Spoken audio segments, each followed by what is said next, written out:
Thank you all for being here today. This is our agenda work session of June 8th, 2017. And Janet, if we could have the roll call, please. Mayor Lambert, Here. Vice Mayor Sewell, Councilmember Cagle, Here. Councilmember Hilton, Here. Councilmember Williams, Here. City Manager Miller, Here. City Attorney Litchford. Eric Cash here for Mr. Litchford. Right, as we look down the proposed agenda for next time, under old business, we're going to see several things that we will look at tonight during our regular meeting. On the regular meeting tonight, these will be before us on first reading. Potentially, all of these same things will be in front of us next time for second and final reading.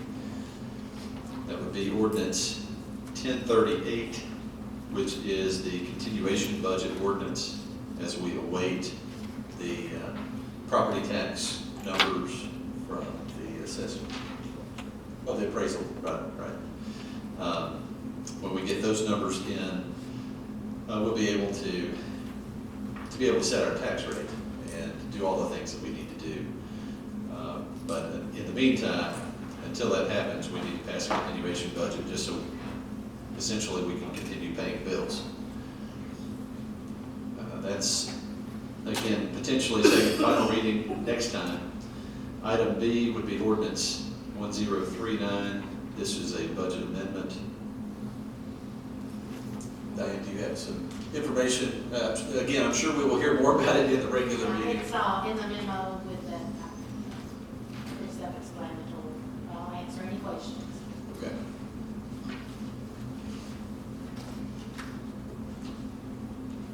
So again, we will look at that on first reading later on tonight. Item C, ordinance 1040. This begins to get into the amendments to specific codes that we need to adopt. And Kenny, I don't know if there's necessarily any questions now. There may be during the regular meeting. I just watched last week, so. Right.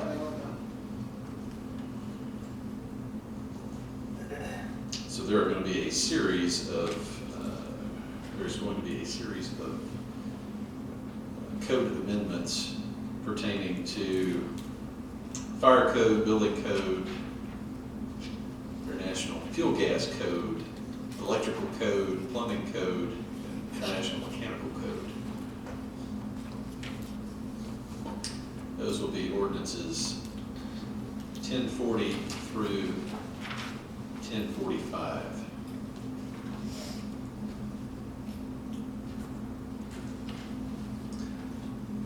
Item I would be ordinance number 1046, which has to do with the use of recreational motorized vehicles within the city limits of East Ridge. Again, this is on the regular agenda tonight on first reading. And I'm sure there will be discussion pertaining to that, but again, if anyone has a question now, council, then certainly you could answer. Something has been put up for sale? Oh, has it really? Yes, sir. It's got a big for sale sign on the property. Still need to be addressed? Well, Yes. I think it does, yeah. There could be,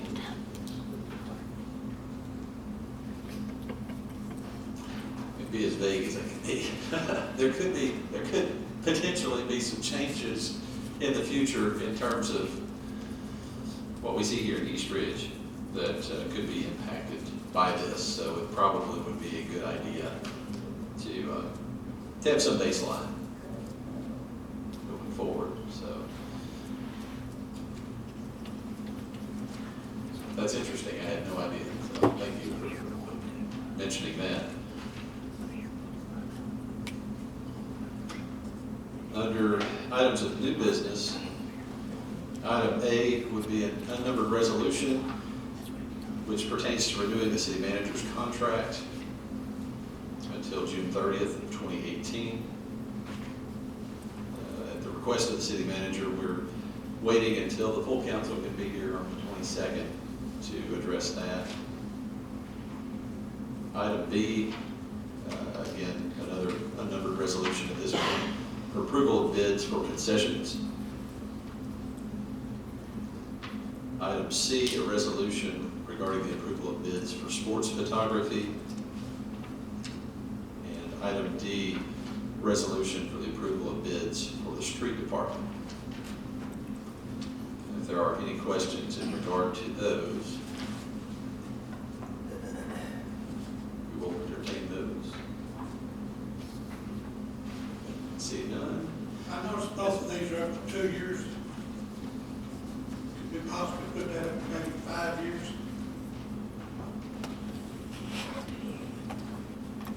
Photography's only up for one, isn't it?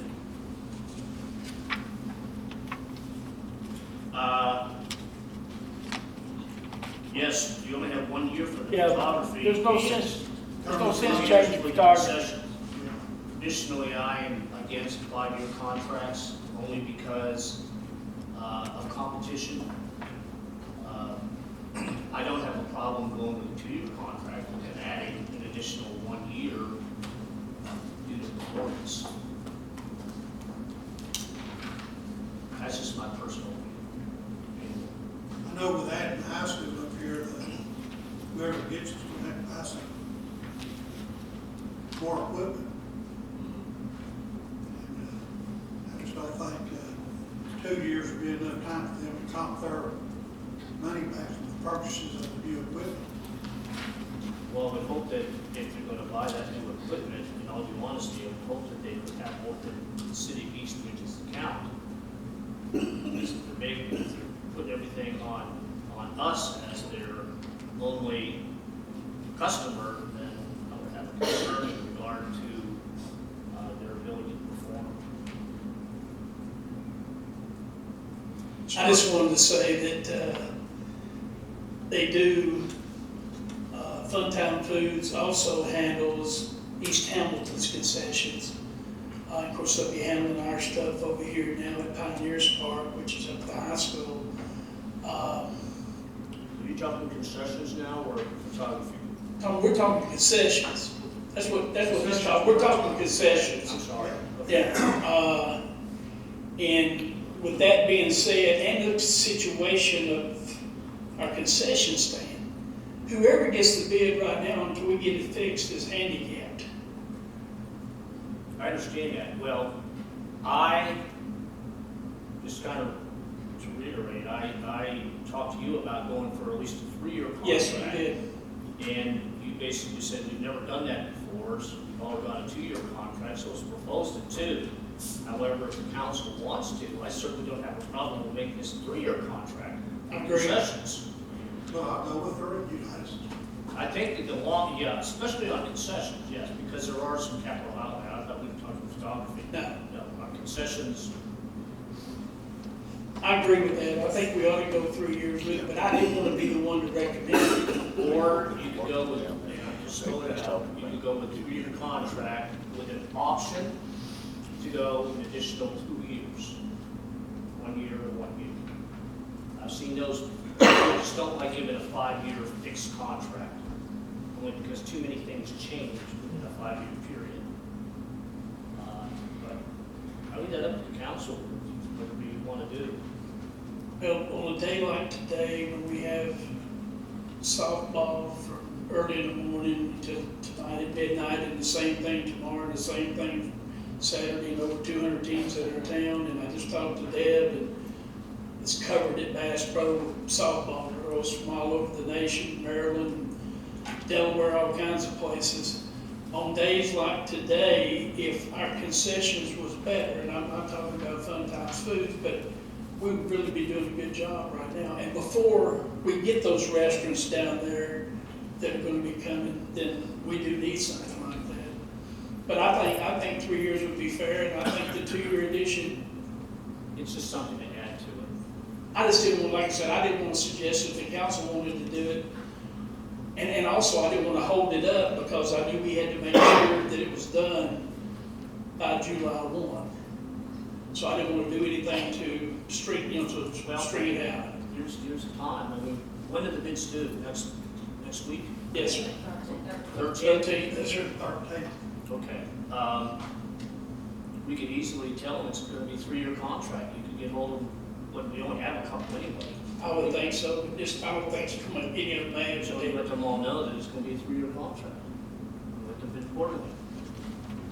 Because once you add the inventory up here, I understand that. then it's going, you're right, there's going to have to be, if nothing else, just refrigerators and freezers and things like that.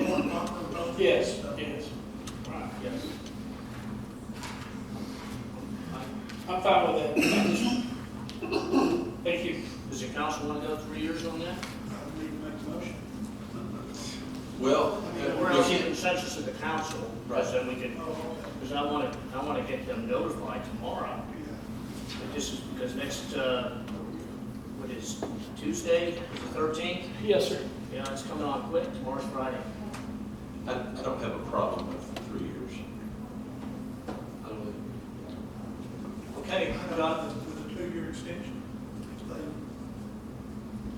Based on what? Yeah, what's the conditions of the performance? If they're doing a very good job and we're satisfied and they're satisfied, you could go for an optional 1 year and then another one. Oh, 1 and 1. Yes, sir. 1 and 1. Yeah, I think I would be too. If we do it that way, we do an additional 1 and then an additional 1. Basically, they would have to say okay, we would have to say okay. Right. And then it would save us from going out to bid, and would also add an incentive for the purveyor to be able to provide a service that knows that if they're doing a good service, they can get an additional 2 years from it. Well, see, it's like 2 years up here at football game. This year we got a good team, next year we don't. You see where I'm coming from, the crowd thought it the good and the bad. So, I don't want to get way out in the weeds, but it's interesting. I went to in St. Louis a couple weeks ago and went over to Cardinal Nation, the Hall of Fame museum they have there. They said they have, this year, they're experiencing like a 40% no-show rate for ticket purchasers, ticket holders, and it's because they're not doing very well. They've sold all these tickets and people just aren't showing up. So I said, absolutely, the team's performance can impact what the concession sales will be and it trickles down. Yeah. They just that way, they're really getting good profit that way if they don't show up.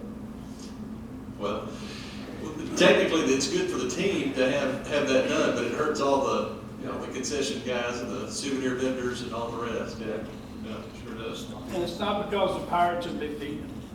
Right. What did you say?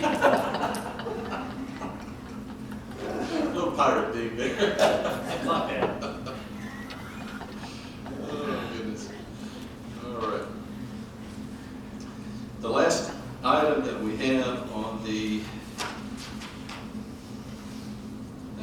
agenda work session. was that just on the session? Yes, 3, 1, and 1. What do you want to do?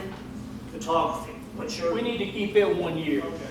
Really? It doesn't change anything. I mean, photography, see, by the time we take our pictures at softball, baseball, and soccer, you don't have pictures being made again until the fall. So we have plenty of time to change people there. Okay. That would benefit us there.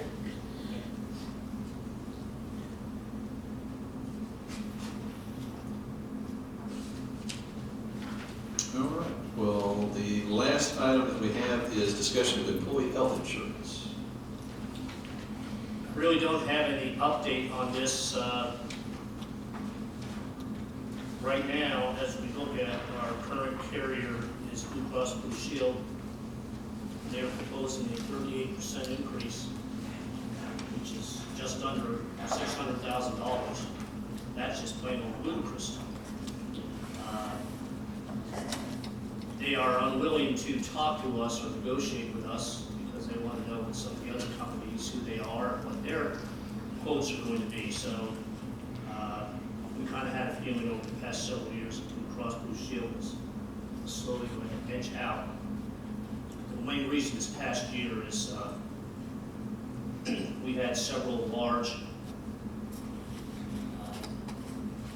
claims, and they lost money on us this year to the tune of hundreds of thousands of dollars. You look at our premiums paid out and the claims, the premiums that we paid them, and then the claims that they paid out was about $300,000-400,000 over. So I understand that you don't make that up in 1 year, but apparently some companies try to do that.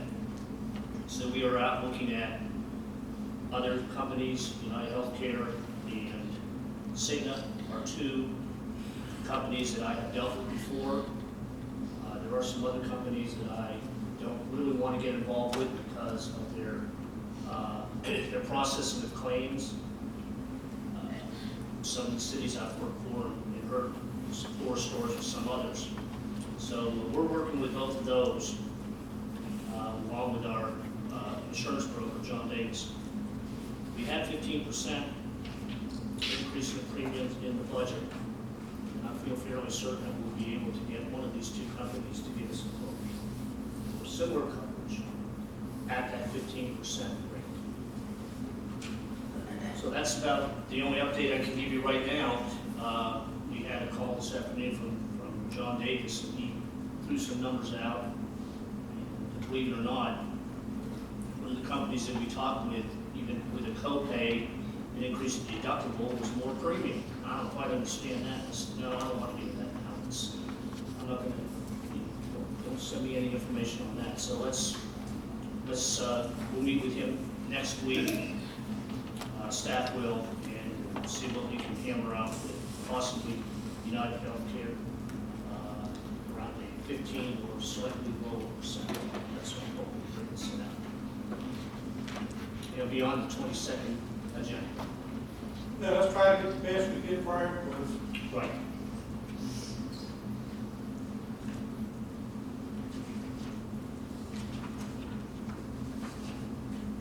All right. That's the last item that we have on the work session agenda. Mr. Cagle, do you have anything in addition? I'm sorry. Street department. You did, oh, you touched on that. We're going out for bids for crushed Oh, yes. stone, topsoil, asphalt, concrete, block and brick, and drainage pipe. We've had those all coming in on June 19th at various times. This is our annual bids for materials and supplies.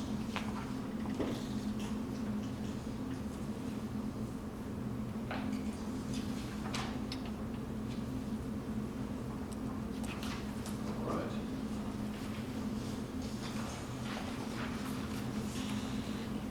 Do we have anything else? Mr. Cagle? Nothing at this time. Mr. Williams? Nothing at this time. I do. Yes, sir. Should have added this to the June 8th, and I looked to put it on. House Bill number 508 was signed into law by Governor Haslam at the end of May. It's a controversial gun bill, which basically requires the city and county governments to install security measures at public buildings where firearms are banned, and makes them subject to paying triple lawyer fees of individuals or organizations that successfully sue local governments over gun issues. So that basically means that this city hall has no weapons allowed in city hall. Now, if we stay with that language and that policy, we have got to provide metal detection devices.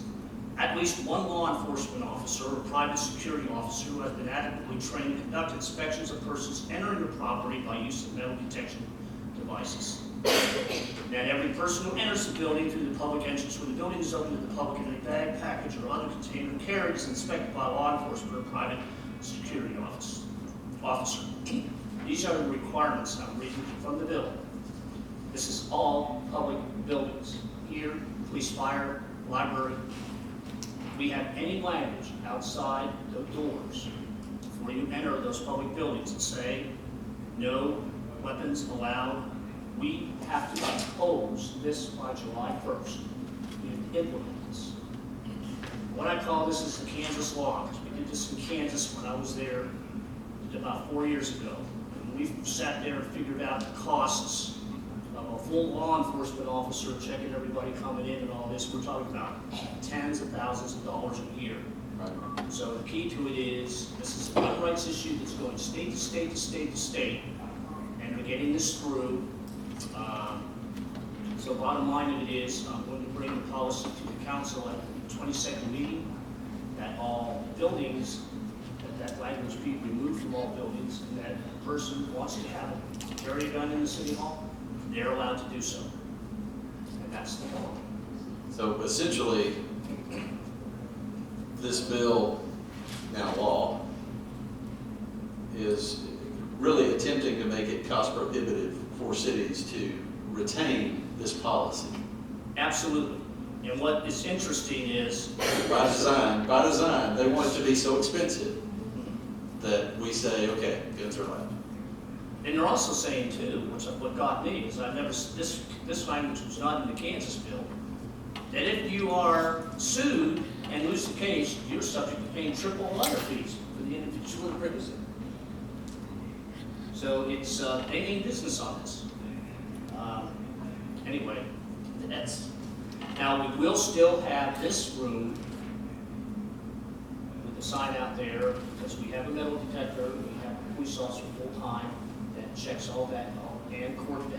We can still impose that, but we just can't do that for our public buildings. That language has to be removed from the doors, or we implement this. What does it do to school property? That's up to the school property the same way.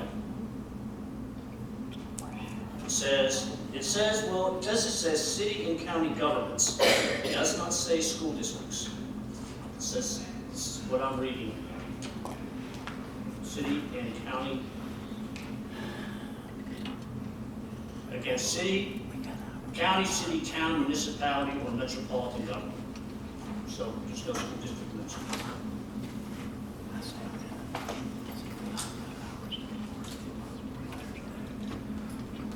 It's interesting. Never fun to have your arm twisted behind your back till you say that, Uncle Frank. But where they legislation passed about designated smoking areas, municipal property, or playgrounds surrounding children. Because I read something where some county was trying to get it passed, and I never did hear that. That was not state law. That did not, They didn't pass. no, it did not pass. I think some of the major issues that you're going to see next year, and I had, Kenny Custer and I attended a legislative wrap-up today, sponsored by Nicole Osborne's firm. She was our lobbyist. I think you can see de-annexation come back.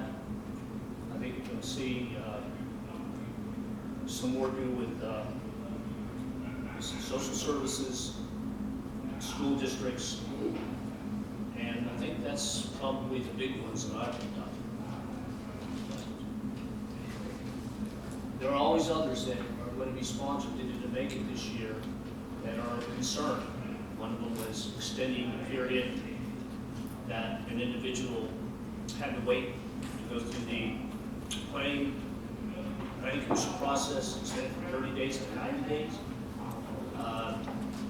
There was one that we fought very hard in regard to architectural designs, because one city in the central part of the state outside of Nashville, from what I understand, wanted to have design standards for the neighborhoods of all brick buildings.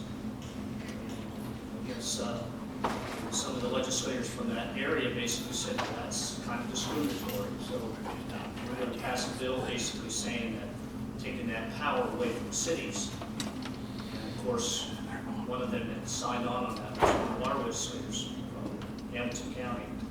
I talked to about it, and I said, basically what you're doing on these bills is eroding the home rule municipal authorities that we have as a city. Why does everything have to be controlled by the state?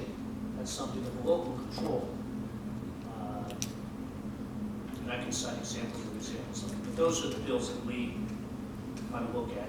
They will probably be resurrected next year again. And we'll fight them tooth and nail again. But I think they were all patting themselves on the back today in regard to the passage of the gas tax. That goes up over a period of 4 years. It also includes in that the tax on food, grocery stores, effective July 1st, goes from 5 cents to 4 cents. So that will actually return some of those dollars back. But on the transportation side, it has that gas tax increase has now, a lot of the proceeds coming from that in years ahead. First major project that will be undertaken by TDOT is the complete reconstruction and reconfiguration of I-24 and 75. That is the #1 project in the state which they're concentrating on. That will be a design build that they are going through, they'll be shortly going through the request for proposal process and hope that this will go to construction, either dirt turn, about a year from now. So we're talking about the summer of 2018 that will be under construction. I don't know what the configurations are all about, are going to be, but it's going to be massive. TDOT looking now at about a $90 million price tag on this. It will be helpful for us, especially, 24 now will not go from 2 lanes to 1 lane, widen substantially. So it'll be helpful to us, but That impact Spring Creek Bridge, Lower Spring Creek. it'll be Spring Creek Bridge, Moore Bridge, shit, one up there, Belmore, Germantown, no. But those 3 bridges will be affected. Yes, sir. Yes, sir. We almost had to. All right. Well, thank you, sir. Appreciate the update. I'm going to take just a minute or two. This agenda session will bring it to a close. We will adjourn it. I'm going to take just a couple of minutes so that we can make sure we cut the tape off and restart it properly and all the rest. I remembered. Also, I think we need to switch the flag to 100. Okay, yes. So our flag protocol was, When you're facing it, it should be forward. it should be to the left. Okay, gotcha. We will get that corrected. All right. We'll adjourn this meeting and restart the regular meeting in just a moment.